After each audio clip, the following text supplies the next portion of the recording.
모양이 똑같아서 정말 행복하고 기쁨으로 운동을 할 줄 알고 샀는데 별로 안 좋아서 버렸대요. 오늘날 우리 그리스도인들, 여러분들은 어떻습니까? 우리 그리스도인이라는 것이 얼마나 복된 이름인지 몰라요.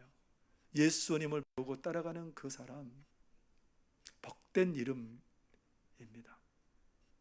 그런데 최근에 우리 기독교에 대한 세상이 믿지 않는, 예수님을 믿지 않는 사람들이 우리 기독교에 대해서 얼마나 호감을 가지고 있는지 설문을 조사했답니다.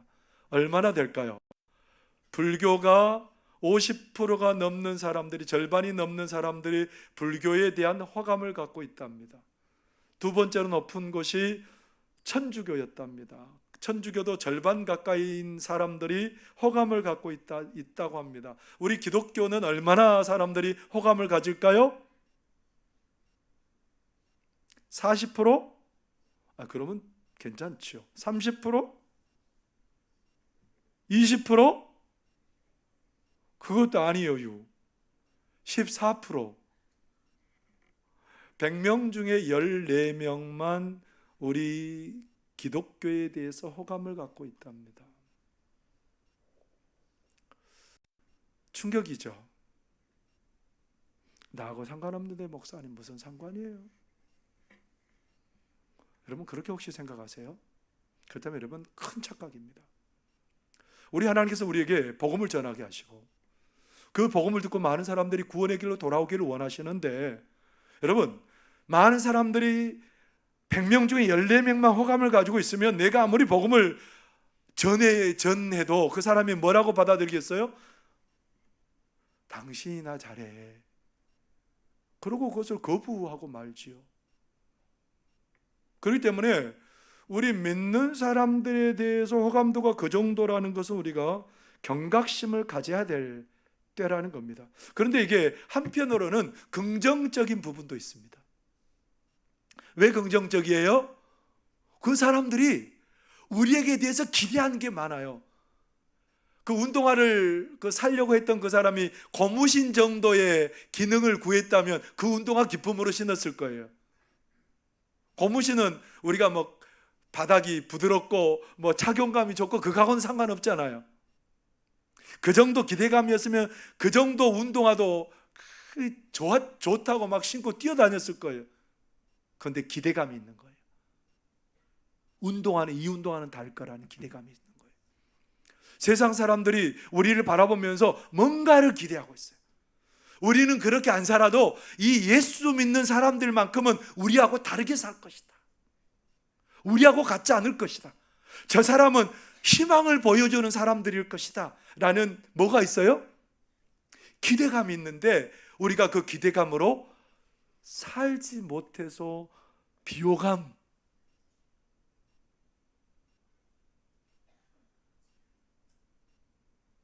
여러분의 삶은 어떠신가요?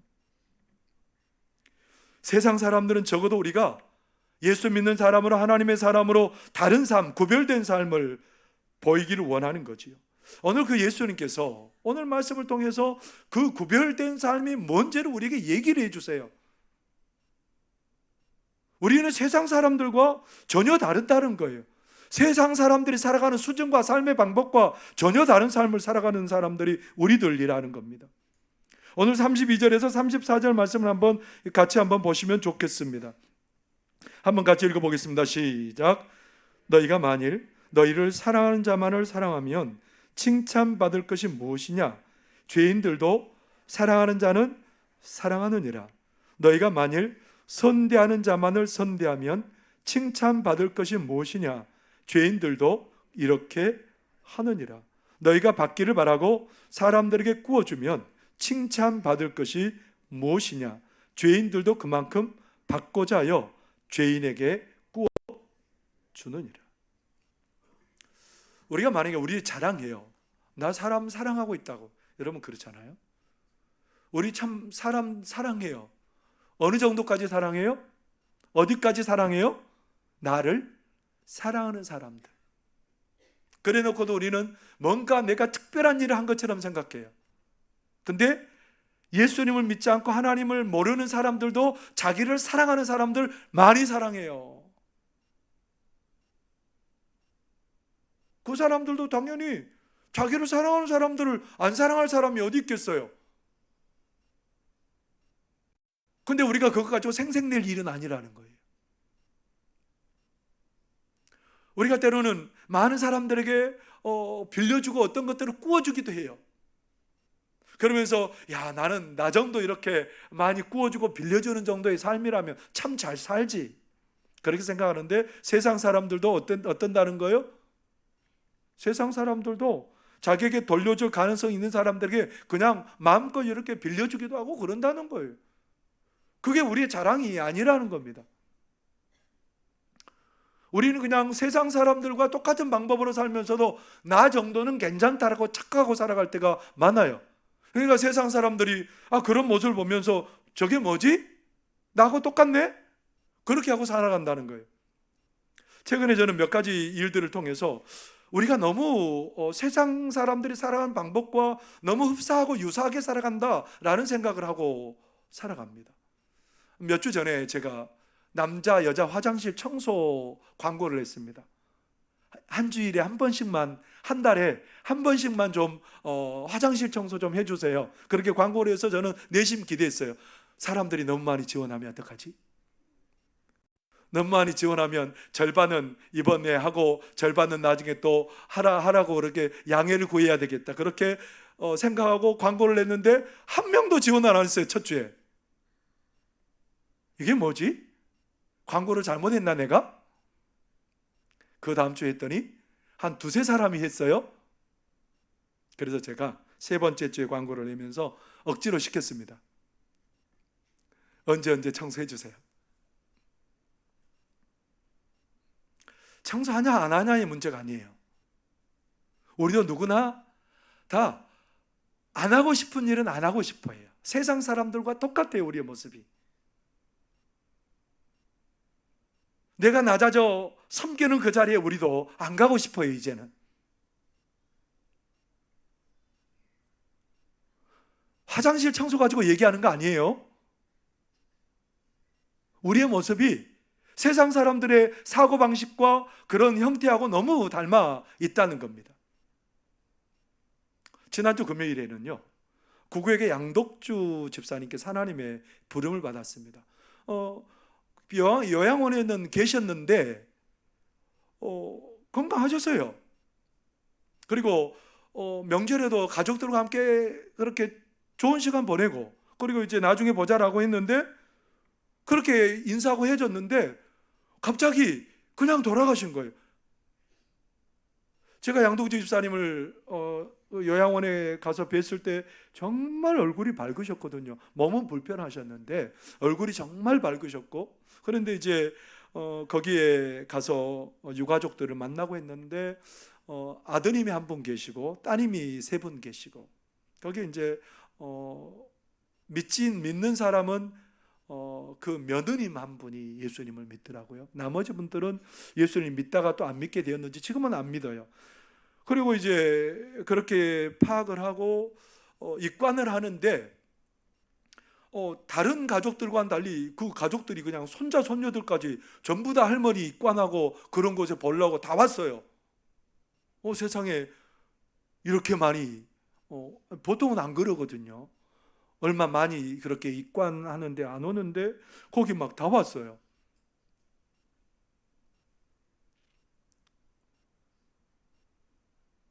근데 여러분, 그 입관하고 우리 위로 예배를 드릴 때 저는 좀 이건 내가 우리 교인들한테 꼭 얘기해야 되겠다라는 생각을 하게 되었습니다. 왜냐하면 소수의 사람들만 위로 예배와 입관에 참여했기 때문에 그렇습니다. 그분이 물론 10년 넘게 요양원에 계셔서 우리 얼굴도 잘 모르고 그런 상황이지요. 물론 애사라는 것이 상부상조이지요. 그분이 또 나에게 부조하고 그랬을 때 내가 부조할 수 있는 게 세상의 정리지요. 근데 여러분, 만약에 우리 이번에 그렇게 반응했다는 거예요. 그런데 우리 적어도 중직자들은 그것을 떠나서 그 자리에 함께 위로하고 함께 애도하고 그렇게 함께 했으면 얼마나 좋았겠나, 그런 생각을 하게 됩니다. 왜 그런 생각을 하게 됐을까요? 와서 애도하고 안 하고의 문제가 아니고 거기에 믿지 않는 그 자녀들이 있었습니다. 믿지 않는 자녀들이 거기에 있었을 때 자녀손들이 있었어요. 젊은 손자 손녀들이 있었어요. 그들이 우리 기독교를 바라보는 시각을 좀 바꿔줬으면 좋겠어요. 저는 장례식 할 때 그 말씀을 정말 심혈을 기울여서 준비합니다. 저들이 위로받고 천국의 소망을 가질 수 있도록 정말 저는 심혈을 기울여서 준비합니다. 그것을 통해서 그들이 주님 알고 슬픔을 이기게 해달라고. 근데 만약에 거기에 많은 우리 성도들이 와가지고 함께 애도하고 함께 예배하고 함께 그렇게 슬픔을 나눴다면 그 자녀들이, 손자 손녀들이 뭐라고 생각했을 거예요? 우리가 앞으로 저 사람들에게 뭐 애사에 참여할 수도 없고 할 수도 없지만 어떻게 기독교인들은 저럴까? 전혀 우리가 사는 삶과는 다르구나. 그래서 나중에 그들이 복음을 전해드릴 때, 그 예수님이면, 그분들이 그 믿었던 예수님이면 내가 믿겠습니다라고 얘기하지 않겠어요?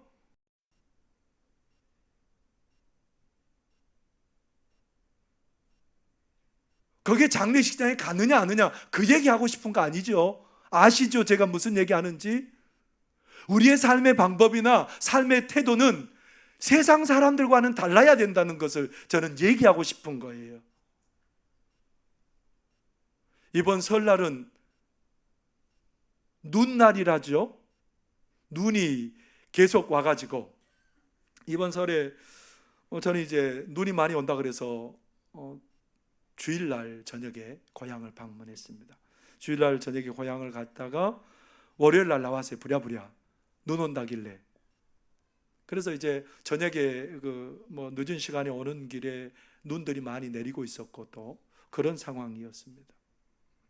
그 다음날 이제 눈이 쌓여 있었죠. 눈이 쌓여 있고 그래서 왕 목사님하고 제가 눈을 치웠어요. 눈을 다 치고 이제 또 오후에 보니까 또 눈이 쌓여 있더라고요. 눈이 오후에 쌓여 있어서 전부 다 또 한 번 더 치웠습니다. 그리고 그 다음날 봤더니 정말 그때는 심각하게 눈이 쌓여 있더라고요. 어떻게 했을까요?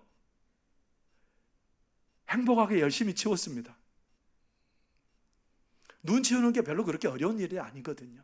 그래서 저는 눈을 치우면 항상 그 보건소 가는 길까지 전부 다 눈을 치워 놓습니다. 왜냐하면 그곳에 지나다니는 사람들도 미끄럽지 않게 잘 다니도록. 근데 눈을 치우고 있는데요, 저기 앞에 안식일 교회 젊은 분들이 몇 분이 나와가지고 교회에 있는 눈을 전부 치우고 그리고 앞에 있는 길에 있는 눈들을 전부 다 치우더라고요. 그날이 무슨 날이었어요? 설날이었어요. 저도 그런 생각했겠어요. 어떤 생각이 했을까요? 우리 교회 장로님들, 젊은 분들이 나와서 함께 눈을 치우면 좋았겠다. 제가 그분들 비난하려고 이런 얘기하는 거 절대 아닙니다. 무슨 얘기하고 싶은 거예요? 우리들이 가능하면 세상 사람들이 가는 방향하고 자꾸 같아지려고 하는 게 문제라는 거예요. 우리는 어때요? 세상 사람들은 편한 길을 찾지만 나는, 그래서 세상 사람들은 내가 내키지 않으면 안 해도 되는 거예요. 근데 우리 하나님을 믿는 구별된 믿음의 사람들은 때로는 내가 내키지 않아요. 때로는 내가 불편한 것 같아요.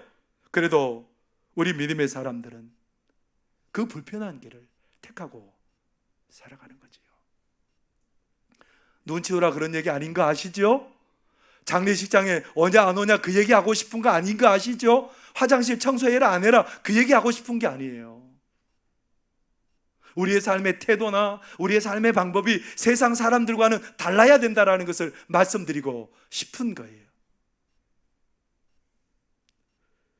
그런 삶을 보여줄 때 그때야 세상 사람들은 감동하게 되고 우리가 전하는 복음에 대해서 반응하게 되는 그런 일들이 벌어지게 되는 거죠.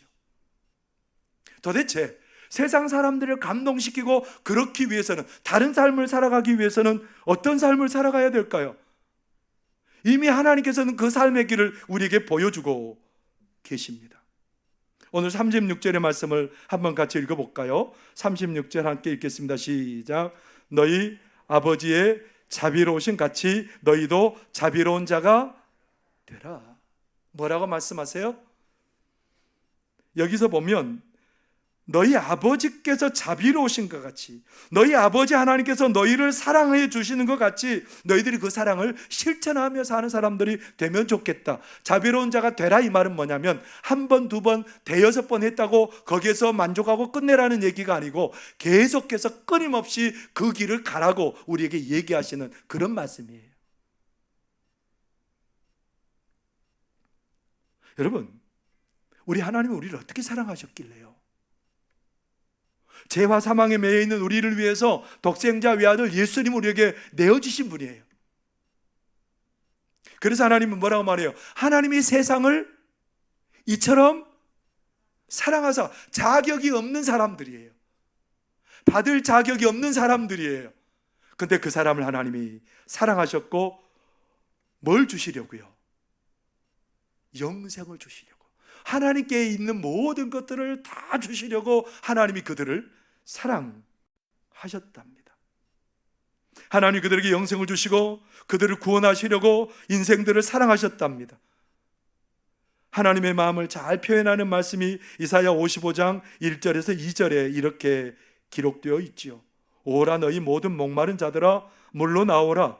돈 없는 자도 오라. 너희는 와서 사 먹되 돈 없이 값없이 와서 포도주와 젖을 사라. 너희가 어찌하여 양식이 아닌 것을 위하여 은을 달아주며 배부르게 하지 못할 것을 위하여 수고하느냐? 내게 듣고 들을지어다. 그리하면 너희가 좋은 것을 먹을 것이며 너희 자신들이 기름진 것으로 즐거움을 얻으리라. 우리 하나님은요, 모든 사람들, 자격이 없는 모든 사람들을 다 불러주세요. 돈 없는 사람들, 모든 값을 지불할 수 없는 사람들을 다 불러주셨습니다. 그래서 그들에게 뭘 주세요? 그들에게 모든 것을 주시죠. 좋은 것, 좋은 먹을 것을 주시고 기름진 것을 주셔서 만족하게 하고 즐거움을 얻게 하고, 이게 우리 아버지 하나님의 사랑이에요. 자격이 없는 자들을 이렇게 사랑하셨다는 거예요. 예수님께서 그 아버지의 사랑을 얘기하고 싶어서 마태복음 20장에 보면 한 비유를 들려주십니다. 포도원 주인이 이제 포도원 일을 시키려고 하는데 아침에 6시에 갔더니 장터에서 많은 사람들이 있어서 그 사람들을 데려다가 일을 시켰답니다. 하루 품삯 줄 테니까 오셔서 일 좀 해주세요. 그 사람들은 얼마나 행복했겠어요? 일할 곳이 있어서 우리 가정을 또 먹을 것 사고 할 수 있는 그런 상황이 되니까 고마운 거지요. 9시에 또 갔어요. 9시에 갔더니 아직도 사람들이 많아요. 3시간이 지난 때죠. 그 정도 되면 10만 원이면 얼마 받으면 돼요? 9시부터 일하니까? 그 사람들은 생각했을 거예요. 우리가 9시부터 일이 있으니까 그래도 돈은 덜 받겠지만 돈을 받아서 우리 가정을 그렇게 챙길 수 있어서 너무 고맙다. 일하면서 너무 고맙다. 그렇게 생각하고 있었어요. 근데 낮 12시하고 오후 3시에 또 갔어요, 주인이. 거기에 가니까 또 장터에서 일 못 나가고 있는 사람들이 있는 거예요. 그래서 당신들에게도 대가를 지불할 테니까 와서 일 좀 하세요. 얼마 주면 될까요? 그들은 뭘 기대하고 왔을까요? 절반만큼 임금 줘도 행복하겠다. 그렇게 생각하고 왔어요. 근데 이 주인이 일이 끝나기 1시간 전 오후 5시에 장터에 갔더니 사람들이 거기에 또 있는 거예요. 이 주인 정신 나갔어요. 아니 그 시간에 와가지고 일 시키면 이거 어쩌자는 거예요. 일도 별로 못하고 준비하느라고 끝날 텐데. 그 주인이 뭐라고 말한 줄 아세요? 마태복음 20장 6절에서 7절에 이렇게 말합니다. 제11시에도 나가보니 서 있는 사람들이 또 있는지라. 이르되 너희는 어찌하여 종일토록 놀고 여기 서 있느냐. 이르되 우리를 품꾼으로 쓰는 이가 없음이니이다. 이르되 너희도 포도원에 들어가라 하니라. 1시간 일하면 10,000원 정도 주면 딱 맞죠? 10시간 10만 원이 하루 품삯이니까. 그렇게 생각하고 그래도 그 돈이라도 받을 수 있어서 행복하다 하고 간 거예요. 6시 되니까 1시간 일하고 일이 딱 끝났어요. 그래서 마지막 1시간 일한 사람부터 결산해요. 임금을 주는 거예요. 임금을 주는데 1시간 일한 사람들에게 하루 일한 일당을 준 거예요.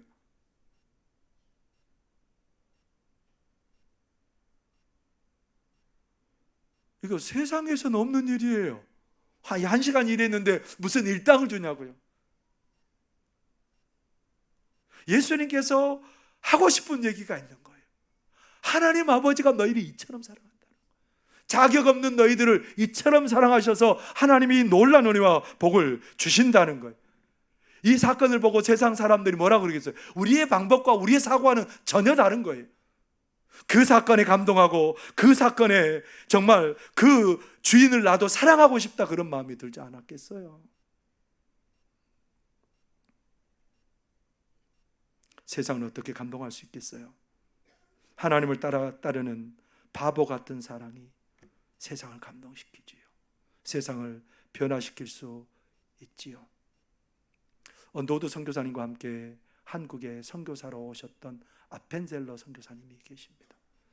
이 아펜젤러 선교사님 원래 일본으로 선교하기로 그렇게 작정을 했는데 그 친구가 조선으로 오기로 하고 그렇게 했는데 자기가 올 수 없는 환경이 되자 자기 친구 아펜젤러에게 조선으로 가다고, 조선에 가서 복음을 좀 전해다오, 그렇게 해서 아펜젤러 선교사님이 우리 한국에 오게 되었답니다. 한국에 왔는데 처음에는 우리 조선 땅이 복음을 전하는 것을 허락하지 않았어요. 그래서 뭔 사업을 했냐면 교육 사업을 시작했습니다. 그래서 아펜젤러 선교사님이 가장 먼저 세운 교육기관은 배제학당을 세워서 그렇게 최신식 교육을 시작하게 되었고요. 정동제일교회가 된 그런 예배 처소를 세워서 그렇게 예배를 드리기도 했고요. 이 아펜젤러 목사님은, 선교사님은 국제사회 조선을 알리는 일에 힘을 썼고 조선의 도를 위해서도 애썼습니다. 성경 번역하는 일에도 힘을 썼는데 인천에서 이제 목포로 성경번역위원회가 열리는데 목포로, 인천에서 배를 타고 목포로 가다가 이 어청도에서 선박 충돌 사고가 났어요.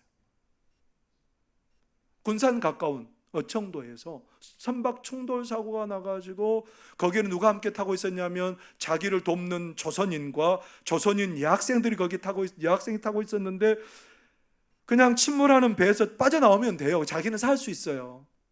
그런데 그들을 구하러 들어갔다가 자기도 거기에서 죽습니다. 44세의 나이예요. 그만 그렇게 이 땅에 목숨을 희생한 게 아니고요. 그의 딸이 미국에서 공부하고 들어와서 이화학당의 총장이 되고, 그리고 그 아이들에게 설교를 하다가 거기에서 그냥 쓰러져서 죽은 거예요. 그분은 양화진 외국인 묘역에 지금 그렇게 묻혀 있습니다. 그의 아들도요, 배제학당의 4번째 교장이 되었다가 일본의 반대로 인해서 미국에 갔다가 다시 한국에 들어와서 복음사역 감당하다가 그 아들임도 양화진에 묻혀서 그렇게 있습니다. 이 아펜젤러 선교사님의 가장 소원이 뭐였냐? 여러분 한번 보시기 바랍니다. 만일 하나님이 허락하신다면 나는 조선의 모든 지방을 방문해 북쪽의 호랑이 사냥꾼부터 남쪽의 벼 사냥꾼에게 이르기까지 복음을 전하고 싶다. 그 편한 자리 두고요, 왜 힘들고 어려운 이 조선 땅에 와가지고 그 젊은 나이에 하나님의 부름을 받습니다. 그의 자녀손들도 미국의 좋은 곳에서 호의호식하고 살 수 있는데 이 땅에 와서 자기 생명을 버렸습니다. 뭐가 그들을 그렇게 움직였을까요? 하나님의 사랑이 그를 움직여서 바보 같은 사랑을 실천하는 그런 삶을 살게 되었던 거예요. 그래서 오늘 한국 교회가 있고, 그래서 우리 한국 교회가 오늘 이만큼 이 자리에 이른 줄 여러분 믿으시기를 바랍니다. 누가요? 세상과 다른 하나님의 사랑을 따르는 그 바보 같은 사랑이 그 사람들을 복되게 만든 거죠. 세상을 복되게 만든 거죠. 사람들을 감동케 하는 거죠. 세상 사람들이 사는 방법으로 사람을 살면 누구도 그들을 감동시킬 수가 없습니다. 하나님의 사랑을 따르는 바보 같은 사랑의 실천자들만이 세상을 감동하게 할 수 있을 줄 믿습니다. 근데 그게 그냥 되냐고요? 그 사랑을 어떻게 해서 실천하고 살아갈 수 있을까요? 나의 모든 것이 하나님의 것이라고 고백하는 청지기적인 삶에서 그게 가능하다라는 거예요. 오늘 29절 30절 말씀을 한번 같이 읽어보겠습니다. 시작. 너의 입뺨을 치는 자에게 젖뺨도 돌려대며 내 겉옷을 빼앗는 자에게 속옷도 거절하지 말라. 내게 구하는 자에게 주며 내 것을 가져가는 자에게 다시 달라 하지 말며. 이거하고 비슷한 말을 마태복음에는 이렇게 기록해요. 마태복음 5장 39절에서 40절 말씀을 우리 한번 같이 읽겠습니다. 시작. 나는 너희에게 이르노니 악한 자를 대적하지 말라. 누구든지 내 오른편 뺨을 치거든 왼편도 돌려대며 또 너를 고발하여 속옷을 가지고자 하는 자에게 겉옷까지도 가지게 하며. 이 말이 좀 이해하기 쉬울 것 같아서 이 마태복음의 말씀을 인용하는 거예요. 여러분 한번 생각해 보세요. 제가 이제 여러분이 제 앞에 있다고 생각하고, 유대인들은 주로 어느 손을 사용하냐면 오른편 손을 사용해요. 제 앞에 있는 사람의 오른편 뺨을 제가 치려고 한다면 어떻게 쳐야 돼요? 오른편 뺨을 치려고 한다면 뭘로 쳐야 돼요? 왼손으로 쳐야 되죠. 근데 오른손으로 이 앞에 있는 사람의 오른편 뺨을 치려면 어디로 쳐야 돼요? 어디로 쳐야 돼요? 손등으로. 그러니까 유대인들이, 이스라엘 백성들은 뺨 맞는 걸 정말 모욕스럽고 수치스럽게 생각한대. 근데 손등으로 뺨 맞으면 2배를 더 모욕스럽고 수치스럽게 생각한다. 여러분, 그렇게 나에게 모욕 주면 어떻게 해야 돼요? 생명을 걸고라도 갚아야죠, 원수를. 한 대 때리면 몇 대 때려야 돼요? 못 일어나도록 때려야 되잖아요. 근데 뭐 하라는 거예요? 보복하지 말고 고통과 모욕도 하나님의 사랑으로 견디라는 거.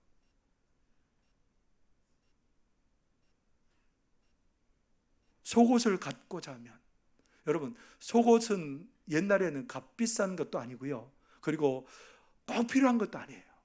근데 유대인들에게 있어서 겉옷은 얼마나 필요하냐면 정말 필수품이에요. 이걸 가지고 덮기도 하고 값도 비싸기도 하고, 그렇기 때문에 어떤 사람이 남의 겉옷을 저당 잡으면 해가 지기 전에 돌려주라고 얘기를 해요. 그만큼 겉옷은 소중해요. 근데 어떤 사람이 나에게 있는 속옷을 가지고 하면 뭐까지 주라고요? 속옷을 갖고자 하면 겉옷까지 주래요. 이게 도대체 정신이에요? 제정신이에요? 제정신 아닌 거예요. 이런 사랑을 받는 사람에 감동하게 되죠. 왜 이런 사랑의 실전이 가능할까요? 나의 자존심도, 나의 물질도 누구의 것이라고 고백할 때 이런 삶이 나올 수 있는 거예요? 하나님의 것이라고 고백할 때 이런 삶의 모습이 나타날 수 있는 거예요. 하나님의 사랑으로 세상을 어떻게 감동시킬 수 있냐고요? 내가 청지기가 될 때에 가능한 줄 믿으시길 바랍니다. 뉴기니에서 선교한 투한 선교사님이 있습니다. 이 선교사님이 뉴기니에 있는 원주민들에게 복음을 전하려고 병원도 세우고 약국도 세우고 상점도 세웠습니다. 그래서 어느 날은 이제 파인애플이 먹고 싶어서 100그루 이상 되는 파인애플을 다 심어놨어요. 그 원주민들의 손을 빌려서 뭐 임금도 주고 그랬겠죠? 근데 익지도 않았는데 어떤 일이 벌어졌냐면 그 파인애플을 다 원주민들이 따가버렸어요. 이것 봐라. 어떻게 했냐면 병원을 잠시 문 닫아버린 거예요. 화가 나가지고. 본때를 보여준다고. 그래도 안 바뀌어요. 그러다가 협상을 했어요. 절반은 네가 먹고 절반은 우리가 먹자. 그렇게 해서 협상을 했는데 협상을 하고 나도 똑같아요. 똑같이 또 다 그냥 캐가 버리는 거예요. 캐가 버리니까 또 화가 나가지고 뭘 닫아버려요? 상점을 닫아버려요. 그러다가 이분이 안식년이 돼가지고 갔다가 어떤 세미나를 듣고 왔는데 다 하나님의 것으로 맡기라는 그런 도전이 왔어요. 그래서 그 파인애플 모든 걸 다 하나님께 올려드리기로 했어요. 그 원주민들이 따가든 말든 그냥 나는 열심히 농사지어서 그들을 먹게 하겠다. 이게 풋것을 따가니 얼마나 맛있겠어요? 맛도 없어요.